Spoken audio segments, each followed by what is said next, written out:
Hello বন্ধুরা, কেমন আছো তোমরা?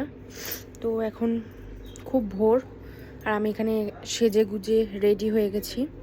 আজকে আমরা সবাই মিলে মা বাবা সবাই মিলে যাব মা সিদ্ধেশ্বরী মন্দিরে। ওখানে অনেক দিন ধরেই যাবার প্ল্যান হচ্ছিল, বাট সময় হচ্ছিল না প্রথমত, আর দ্বিতীয়ত হচ্ছে গিয়ে গরমকালে খুব ভীষণ কষ্ট, ওই জন্য আমরাও চাইছিলাম যে শীতের মধ্যেই যাব। তো যাই হোক, সময় করেছি, এবারে মায়ের দর্শনের পালা। ফ্যামিলির সবাই আমরা বেরিয়ে পড়েছি সিদ্ধেশ্বরী মায়ের মন্দিরের উদ্দেশ্যে। তো চলো যাওয়া যাক। পৌঁছে গেছি আমরা মা সিদ্ধেশ্বরী মন্দিরে। মন্দিরের ভেতরে একদমই ক্যামেরা অ্যালাউ ছিল না, ওই জন্য আমরা খুব একটা ভিডিও তুলতে পারিনি। তোমাদেরকে একটুখানি দেখাবো বলে আমি তাও লুকিয়ে ভিডিওটা তুলেছি। ওরা বারবার বলে দিয়েছিল যাতে ভিডিও না করি, তাও আমি একটুখানি চেষ্টা করেছি। মন্দিরের ভেতরে একটু আমরা ভোগ প্রসাদ খেলাম, ওখানে ভালো করে বসে খাওয়া দাওয়ার ব্যবস্থা ছিল। সেখান থেকে খেয়ে উঠে আমাদের কথা ছিল একটু টুকটাক ঘোরার, কিন্তু ঘোরাটা যে এতটা দূরে হয়ে যাবে এবং এতটা ভালো হবে সেটা ভাবতেও পারিনি।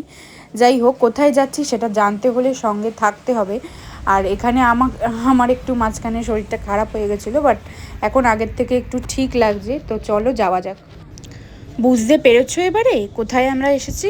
এখনও বুঝতে পারোনি? তাহলে আরে একটুখানি ধৈর্য ধরো, এক্ষুনি বুঝতে পেরে যাবে আমরা কোথায় এসেছি।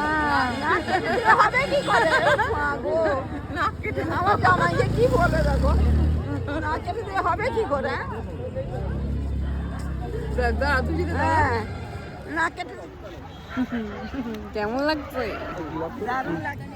এবারে বুঝতে পেরেছো কোথায় এসেছি? হ্যাঁ, আমরা চলে এসেছি দীঘার জগন্নাথ মন্দিরে। পুরীর জগন্নাথ মন্দির আমি কোনোদিনও যাইনি।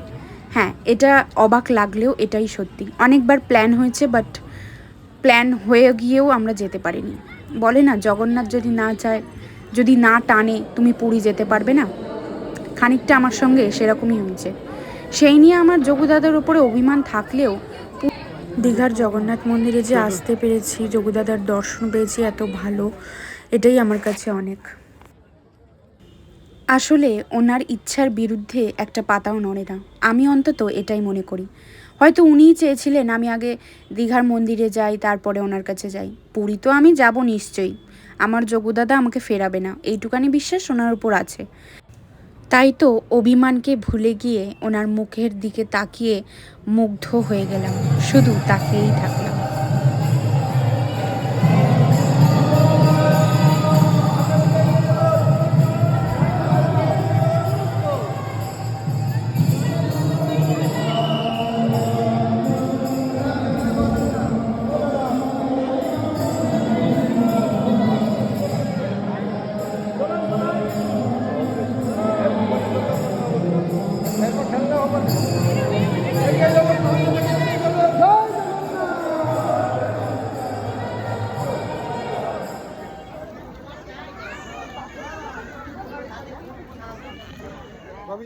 সন্ধে নামার সঙ্গে সঙ্গে বাইরে লাইট জ্বালানোর ফলে আরও বেশি সুন্দর হয়ে উঠেছিল মন্দিরের বাইরেটা, সেটা তোমরা নিজেরাই দেখতে পাচ্ছ।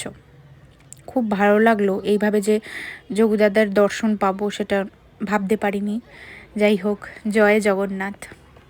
আমরা একটু চা খেতে নেমেছি। চা, কি বিধ্বস্ত অবস্থা। বেরিয়েছিলাম তো মেদিনীপুরে সিদ্ধেশ্বরী মায়ের পুজো দিতে, কিন্তু ওখান থেকে দীঘা 2-3 ঘন্টার রাস্তা, 2 ঘন্টার রাস্তা। তো ওখান থেকে আমরা দীঘায় আসি, জগন্নাথ মন্দিরের দর্শন করি, ভালোই লাগলো বেশ। এবার একটু চাটা খাওয়া হচ্ছে সব।